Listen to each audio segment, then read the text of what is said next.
وحميده ديالنا كيتزوجها من المغرب. ماشي مشكل واخا تجيبيه من المغرب. ما نجيبوش نعيش معاه في المغرب.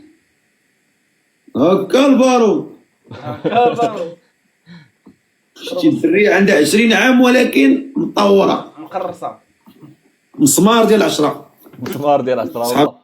علاش هادشي؟ علاش دابا قال لها، قلت لها واش الا تزوجتي بشي واحد واش غتجيبيه لاوروبا؟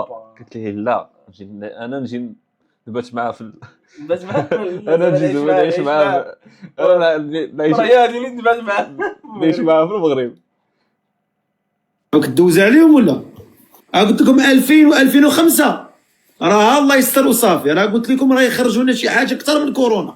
عاسير انا قدها وكنت حالف امي يديرها كنفهم والو ديرها. باينه بك الفقيه. بارك الله مزيانه جبتيني بك مزيان. علاش ما تجيبيش من المغرب؟ علاش نجيبو؟ علاش نجيو؟ علاش الا كان شي ولد الناس ومعقول ومربي وما فيه حتى شي مشكل وخدام على راسو؟ خدام على راسو نبقاو في المغرب. مقرصه هادي يا خويا، هاي الفيعه زمطتيني في هادي زعما صراحه. شابو ليك. لا خدام راسو بقى في المغرب عندك العقل. واخا قلتي يكون العمر ديالو ما بين 23 و 25 ياك؟ 23 و 25 واخا.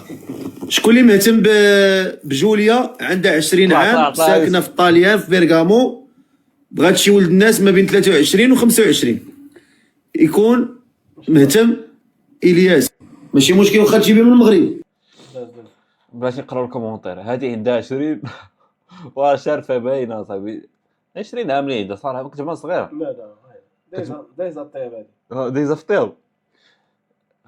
غتديه للجنه. الرجال ما بغاوش يفيقوا، باقي كيجيبوا هما باقيين كيجيبوها لاوروبا. دابا كون كان راجل يطلع البنت لاوروبا، ولكن دابا البنت والله لا طلعته لاوروبا بالله. تما كريضه خاي ديالي.